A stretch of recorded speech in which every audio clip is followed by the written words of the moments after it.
You guys may not know this, but the Sidemen are opening up a hotel. They're opening up a hotel, and they are going to be introducing something very big.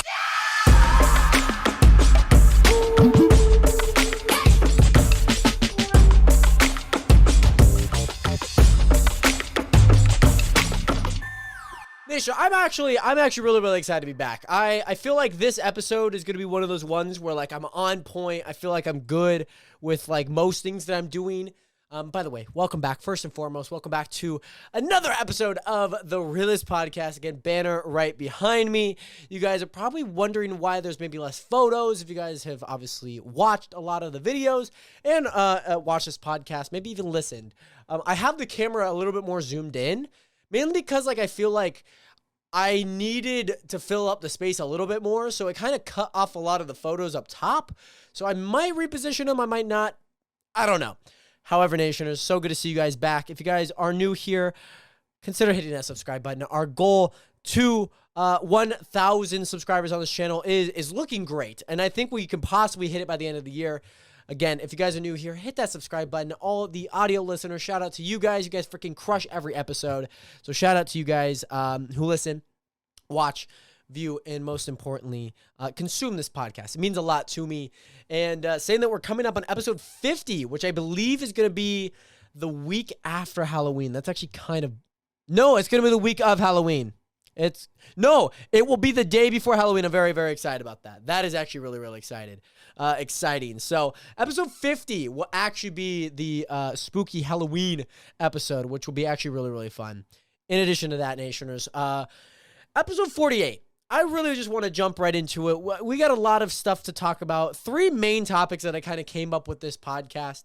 And first of all, I've been watching the Jeffery Dahmer series. I'm about 3 episodes in, so I wanted to talk about that. Also with like Netflix introducing ads onto its service. And then also there was a huge event that happened kind of like last week, but it was like in the midst of happening.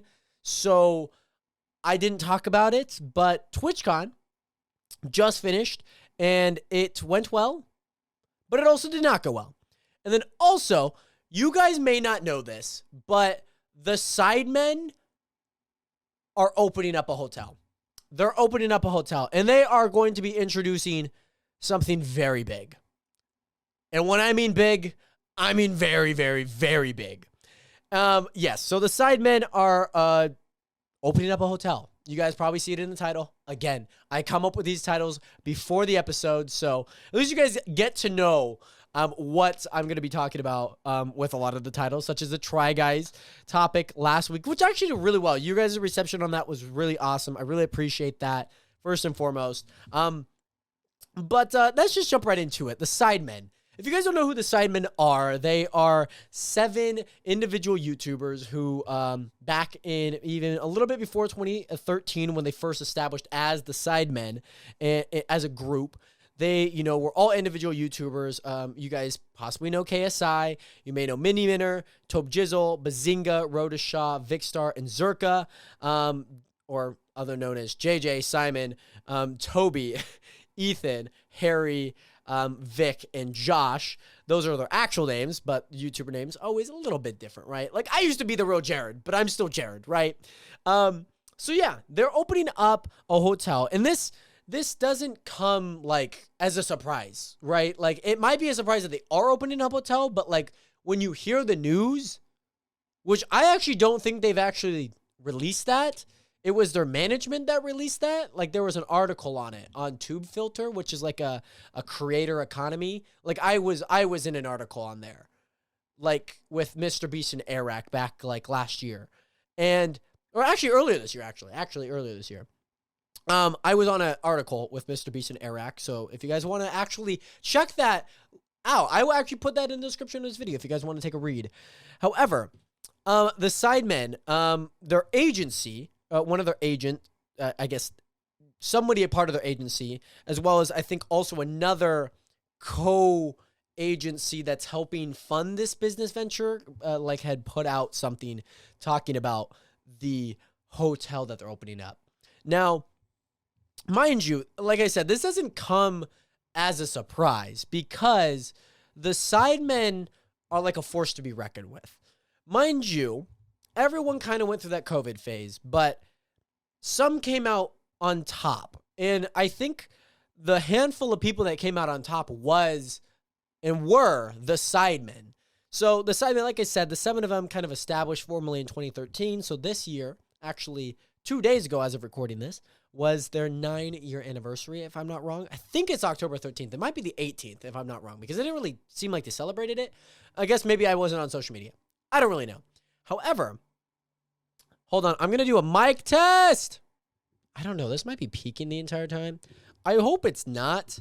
I'm just going to move it back down. And I hope that it doesn't peak.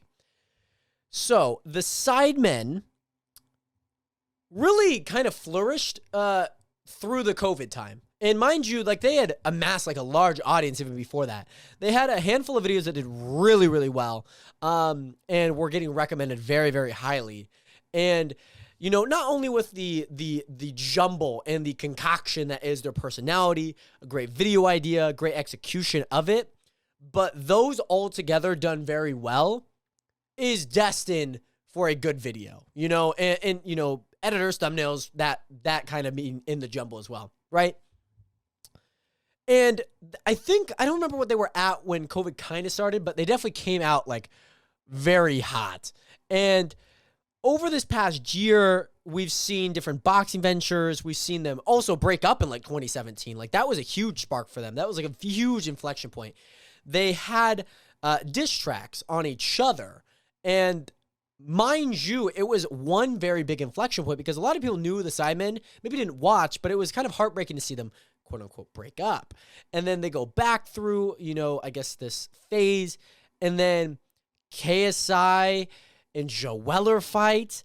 And then KSI wins. KSI calls out Jake. KSI calls out Logan. Jake apparently fights Deji at the end of this all. And then Logan fights KSI. So it was big bro, little bro fight. And then now even it might be KSI versus JJ and Logan versus Deji on the same fight. That would be pretty interesting on the same card, that is. Very, very interesting. So Logan obviously had gone through a lot of his stuff, got out of it with the boxing. KSI, you know, they fought twice, and then they fight. KSI recently just fought a pleb of a man, 2 plebs of a man. I feel like I could have done a little bit better, and I don't know how to box, so that's saying something. However, very interesting because I think KSI I feel like he has the more global reach, but on YouTube it's insane what they've been able to do. You know, they recently just did a charity match. Recently. And on YouTube, they have the most concurrent viewers ever in a YouTube live stream. 2.6 million. And I think that might be rounded, but still, that's actually absurd. And it's funny that I'm not drinking Prime today, but that's okay. I did not have any more Prime, so there's that. However, it's very, very interesting to hear that the Sidemen are opening up a hotel.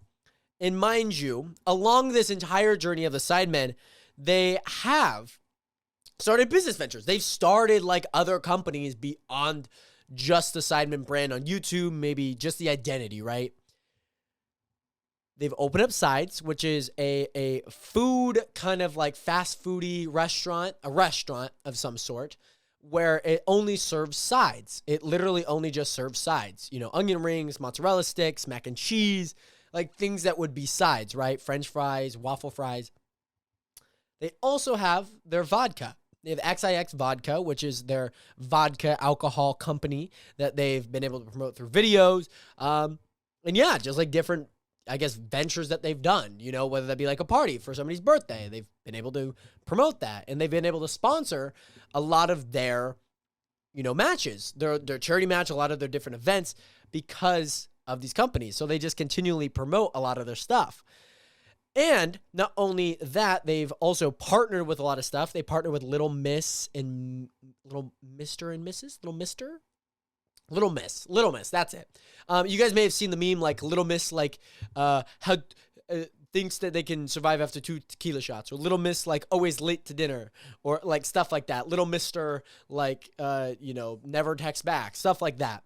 That meme is that company, and I think I don't think I can know a whole lot about that company, but I know they had the meme, and I know that the Sidemen had also done like collab merch stuff with them. They've also collaborated. The Sidemen have also collaborated with Topps, which is a card trading collectible company as of recent, and the Sidemen are business oriented. So when I saw the article, actually, kudos out to Colin and Samir because I follow their published press. Their kind of like weekly article that they post. They talked about one of the main topics that they talk about. They talk about 3 main topics, which is ironic because we have 3 main topics this week. And they talked about the Sidemen opening a hotel. And they obviously credit the article on TubeFilter, so I decided to go read it. And it's very interesting. Like, I just say it is because I feel like it is. And it might sound like I'm a broken record because of it. But the Sidemen opening up what many call a ghost hotel, or what they call it is a ghost hotel. And so it seemed like with the resurgence and maybe actually surgence of ghost kitchens. Now, ghost kitchens are similar to like what Mr. Beast Burger does. Like, they don't have a physical location. They're not your Red Robin. They're not like your fast food chains. Like, they're not just like a physical building other than like they just made a restaurant now. Mr. Beast Burger just now did that. But the thing about it is a lot of these companies, or like a lot of these, I don't even know, like restaurants, they will ship a lot of their supplies to these restaurants, like a Red Robin, right? And Red Robin will make and prepare the food and then get it out to people. And that's what they do. And so that's what Mr. Beast does with a lot of the ghost kitchen stuff. That's why he's able to have like thousands of restaurants across the nation without having an individual building first. It was because of ghost kitchens, and they were very popular throughout the pandemic because like some people needed to survive. They like kind of lost their physical location because of loans, or they just couldn't pay off the certain mortgage that they had on the building. So then they got to resort to something else. They got to resort to other kitchens preparing it. And mind you, that restaurant probably gets a cut of it. So not only does that ghost kitchen need to be successful, because I wouldn't want to be making food if it's not profitable for the restaurant. So they probably take a cut. They also probably keep some just to be able to open up more over time and promote themselves on these apps like DoorDash and Grubhub and Uber Eats, of course.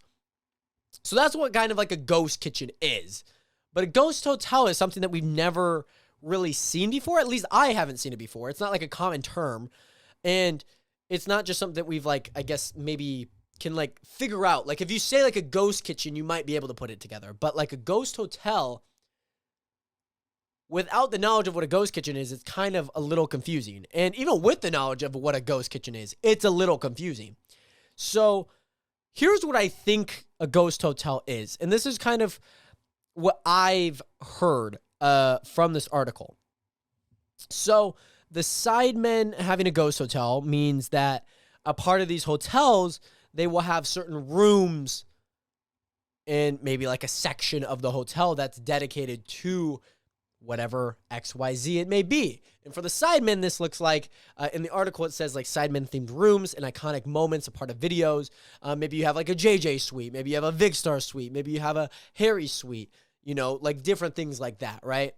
And so, in addition to that, it's also very nice because a lot of what the Sidemen do, especially with their abroad stuff or just challenge type videos, they are staying in hotels. So to promote that, they do a video where they stay in a hotel. And it's not super hard if they make it work. Mind you, this is still new, and I could be wrong about it being a specific room or section. I think, obviously, the ceiling of this looks like it is an entire hotel that is themed out to the Sidemen. That's what I think, like the ceiling, the pinnacle of what this looks like for the first batch. However, I don't think it will be, but I do believe that the Sidemen will have one day their entire hotel, like an entire hotel dedicated to, the culture that they've created, like take a hike, or like, to be fair though, like those types of jokes, if you know, of course, right? So very, very interesting. And I feel like this only adds to like the value that the Sidemen have. They have food and drink. Now they just need a little bit of shelter. Maslow's hierarchy of needs: food, water, shelter. Mind you, the drink is vodka, so not everyone can have it, but hospitality is next up on their list, of course. So with that, no matter how well like a video may do, like just like telling people part of their streams, because some of them stream, some of them make content elsewhere beyond their normal videos of the Sidemen. Just like saying it, like there is a demand. Like with Prime, there's a demand. There is a demand. And thank God Prime is good.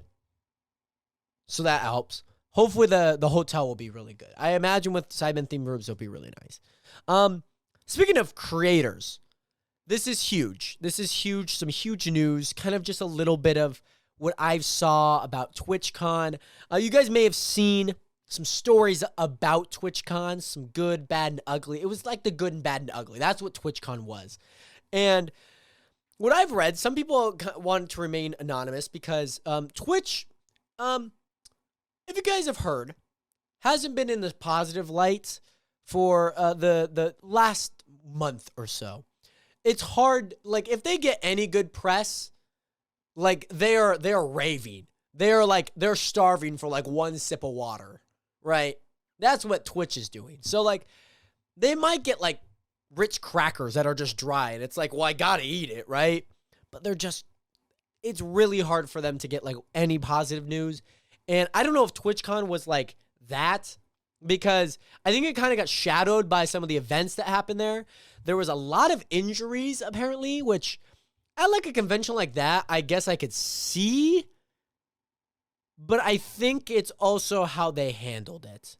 And that's why one thing that I have been increasingly not liking about Twitch is that they have a lack of care just for, like, the common sense of things.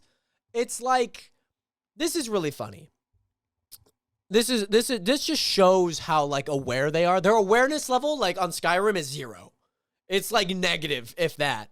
If I'm able to go negative, I will go negative. But TwitchCon, last week, 2 weeks ago, they had a panel where they had somebody who was a part of, like, the policy, like, board or something. Like, they have like an individual creator board, which is really skewed and very, very, very biased, which is not great. But then they also have, like, a people who are actually hired by Twitch who, like, oversee a lot of the policies and action of discipline. And they had this lady. She was asked the question from one guy that was asking the questions, kind of just bouncing back and forth. It was a good conversation, good flow. And this guy had asked her, he did not cough. I coughed. He'd asked her, I believe she's like the vice president or senior, whatever, higher up. She was asked, what is your response to, like, people saying that Twitch doesn't reward discipline the exact same, and, like, the awareness and, like, the continuity of things, right? Like, if you've ever seen a movie and there's, like, a water bottle that spawns out of nowhere, continuity issue, right? There's a problem. Like, somebody decided to take a sip of water and left it there, right? With Twitch, they decided to take 5 bottles of water and leave them everywhere from one scene to another, right? There's, like, a multiplication of water bottles everywhere, like the Starbucks in freaking Game of Thrones, which is really funny. However, she had answered, oh, this is a great question, blank, the guy's name. Believe it or not, this was her opening line. Believe it or not, but we actually discipline people the exact same and make sure that they know what, like, they're getting banned for.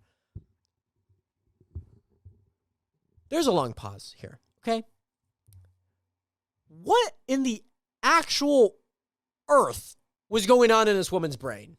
Does she like ever go on Twitter? Does she like ever like open up twitch.tv?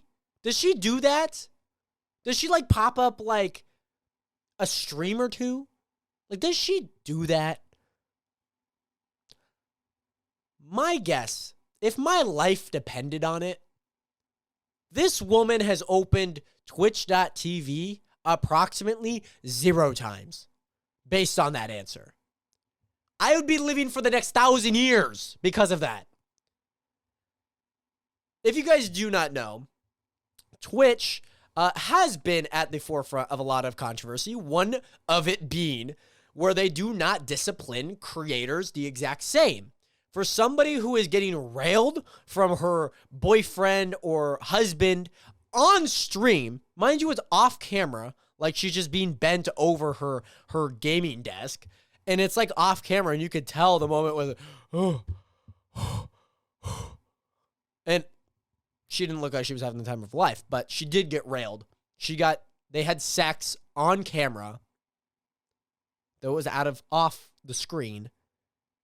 On stream. She had sex on stream. Guess what her ban was? 7 days. 7 days. Are you joking? That is actually like absurd. Like, I'm more shocked about like it was only 7 days than anything I've been shocked about in my life. And I heard that woman's answer. Okay? I heard that woman's answer. That's a close second. Okay? But my God. There's like things like where people would just like lose their channel for like no reason because they said something like 60 days ago and you can't go back to your VOD to like go check it or appeal it because like once you appeal once, you can't appeal again. What the frick? There was a streamer. I just saw this on Twitter today. She had been banned for like, I think it was Indie Fox, who's like a hot tub streamer. A little bit more lewd, seductive type stuff like you'd expect based on what she does in the hot tub and what she wears. She's been banned for like apparently like a year and like 3 months, and like she tried contacting support. They have not been help. And they like she'd email them and then just said a bot responds back. Like their Twitch backend admin stuff is awful. It is terrible.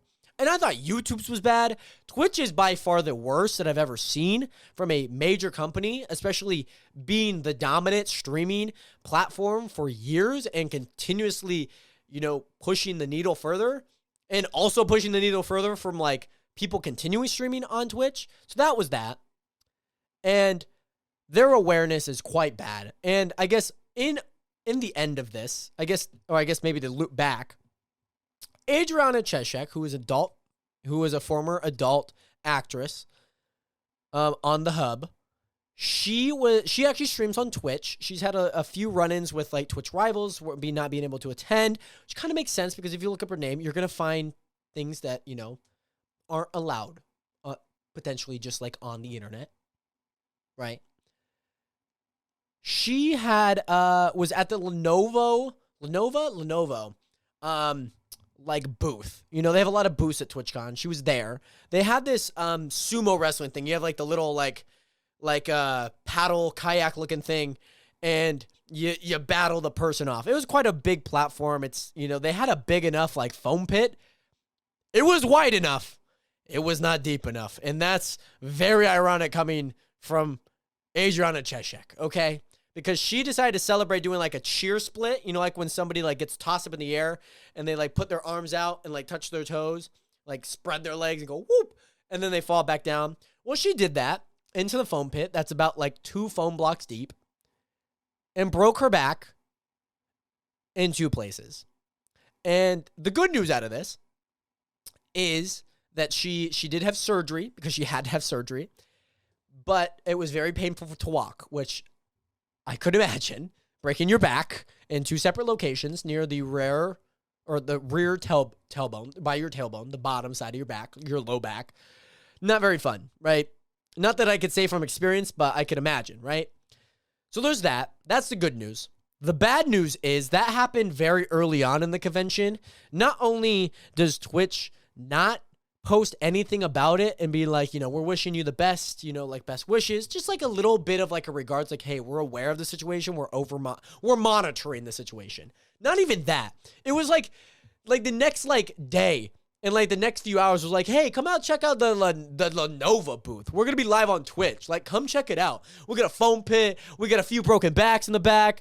Don't worry. We're fine. Huh? You're joking. You're joking. You're joking. Like, imagine if I ran an event and I figured out, like, somebody had broken their ankle, which actually happened at Twitch. Somebody else broke their ankle from, like, a balloon keepy-uppy thing in, like, this little square box of a room. Broke her ankle. It's okay. A little bit better than the back, but not a single word.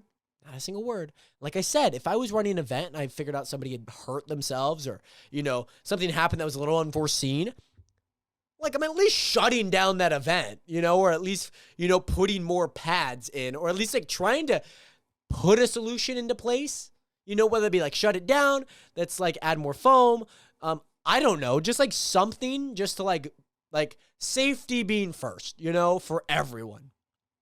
Not a single word out of the Twitch Twitter, which I don't know if I expected to come from the Twitch Twitter, but I also expected to come from the Twitch Twitter account, which, yeah, not super great, not super great. Even if those tweets were automated, which I'm sure they actually weren't, because you could usually tell when they come from an automated place. Yeah, that's rough. But some other things happened. I watched Kai Cenat meet Dream. That was actually a really funny video. I've never really watched Kai. But he actually kind of a dope dude. He had a meet and greet like at the same time as like the Dream SMP, and the Dream SMP was like, oh my God, they were hours long. Like, it was an entire day adventure just to go to the meet and greet, go to them speaking. It's a lot. It's a lot. Dream SMP and that whole fan base definitely took over TwitchCon, which is really cool to see. Like, it's actually really, really cool to see. But, yeah, I just kind of watched like a few videos of stuff, people commentating on the events, stuff that happened, and then the injuries that I guess Twitch didn't really cover, but that's okay. It's okay. But I mean, it seems like they are keeping like the same energy from like things on their platform to like real life events. Like, they just don't give two Fs. Like, they just don't care. Like, there's no transparency. This is a big issue that I've talked about and why I moved to YouTube. There's no transparency. There's no consistency within their appreciation or depreciation of creators. Like, they will favor creators highly. Like, those that, break policy, but they'll be like, a little pat on the back. But it's like somebody that they don't really care about or don't even know does the same thing. Nah, we're gonna ban your account like indefinitely. You're just not gonna know. So that's a little rough. And then obviously like different stuff that's coming up, like the ad revenue. Who the frick is making 100K a year? Like, these are like the biggest streamers. 2% of the biggest streamers on Twitch earn 90% of the revenue on Twitch. So 50-50 just for that, I have to reach 100K. I don't know about that one.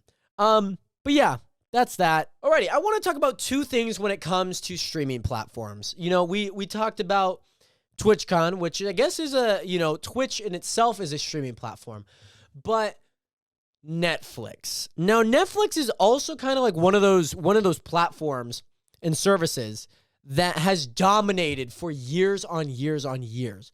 Now, we used to actually have Netflix at our house, but that was when they used to send you DVDs.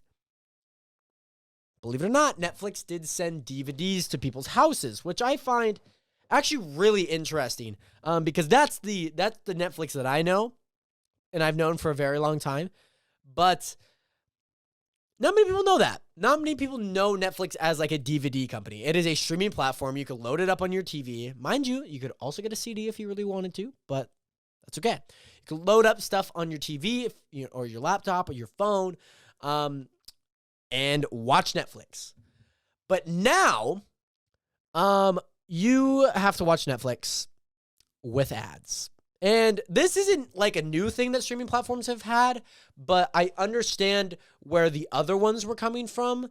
And now that Netflix is in that same boat and that same level, Not because they added ads, but because they've been losing millions of subscription services and thousands, hundreds of thousands of people subscribing to Netflix.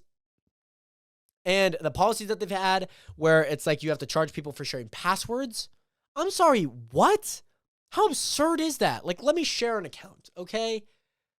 Like, me and my sister share the same Spotify account. Like, let us do that, you know? Okay? But, like, Netflix, they've increasingly shown a sign of disparity. Not even disparity. They're very desperate. They're very desperate because they've been losing hundreds and thousands of dollars from their losses of subscription services. So it's like, well, we were maintaining this high level of stuff, of upkeep, but now we make less money than that, so we need to try and bring it up somehow. And I think a lot has happened because, like, even after, like, The Lion King or The Tiger King or whatever that show was, I think it was the Tiger King. Not The Lion King, that's a movie. The Tiger King, you know, kind of finished. They'd also had, like, a lot of stuff during, like, the election time. They also had a lot of stuff about, like, grooming children.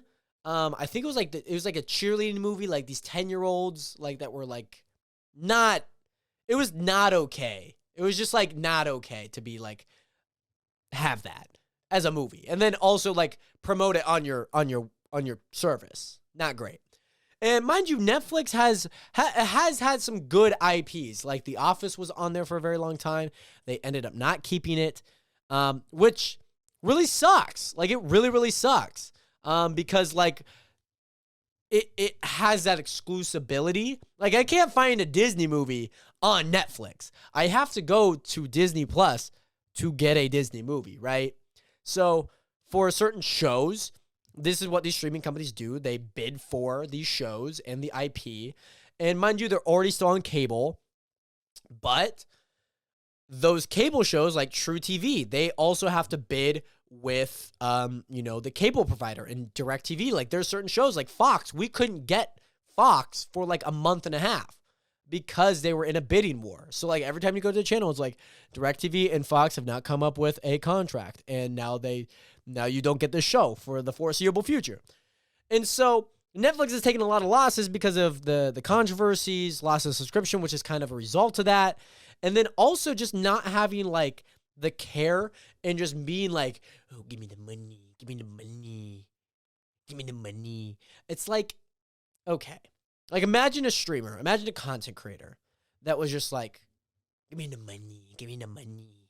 Like, I just want your money. You know, okay, this is kind of what it reminds me of. There are streamers out there that are like, how do you not have like $5? You don't have $5 to subscribe to me? Like, you're spending hours watching my content and you don't have $5? Like, how poor are you? That's what these people are saying. That's what Netflix is doing. And those are what those streamers are doing because they're like entitled to the money. And that's what Netflix kind of like had like very, very glimpses of having like, we're going to raise our price from like $10.99 to $14.99. But that one has like a different package. But if you still want the 10, you just get less. But if you want what you already had, it's going to cost you $5 extra. But you could still do that like $10.99 if you want. But you just don't get as like good quality.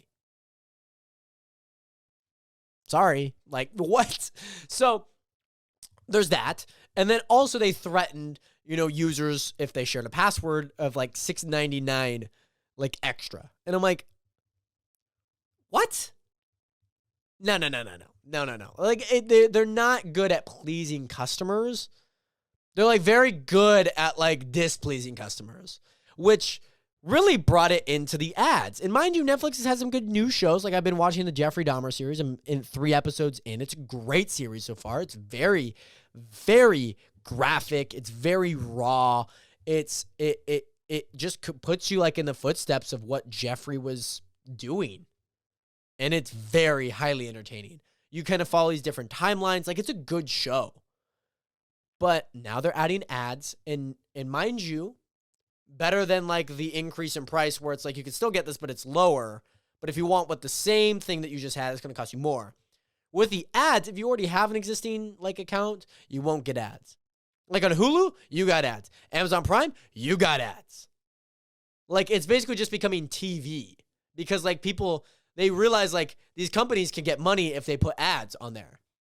And I'm not going to lie, this is actually kind of like a semi-good move from Netflix because it's just becoming a little bit more commonplace that these streaming services just have ads. So it's not really a bad thing. It will be a bad thing if they turn into Hulu where there's like 6 30-second ads. Where there's like 3 minutes of ads between like these two parts and like in a TV show. Not a movie, TV show. Big difference. Big difference. What I think Netflix needs to do a part of this ad installation is they need to limit it to like 2 ads, if that. 2 30-second ads, maybe a 15 and a 30. Something very similar to YouTube.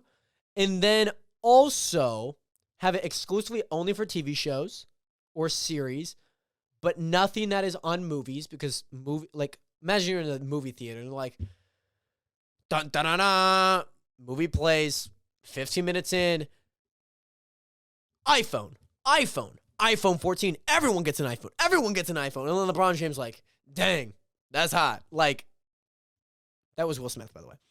But it's that same idea where it needs to be light, it needs to be loose. They will thrive if they do that. They don't need to like put like 8 ads for 30 seconds, 4 minutes of ads, which is already what cable TV does anyways.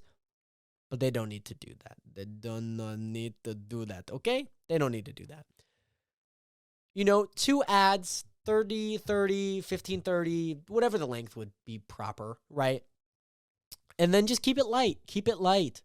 That's what Netflix needs to do. They don't need to spam you with ads because then that makes you feel like you don't have $5 even though you're already watching me, right? So that's my thoughts on Netflix adding ads. I find it very interesting that they did that, but I also find it to be a rather decently good move. And I didn't really feel like it was a good move until I started saying it. Like I knew that other streaming platforms like Hulu and Amazon Prime have ads. Also, by the way, Thursday Night Football on Amazon Prime is like almost like the worst thing in the world. Like I really hate it.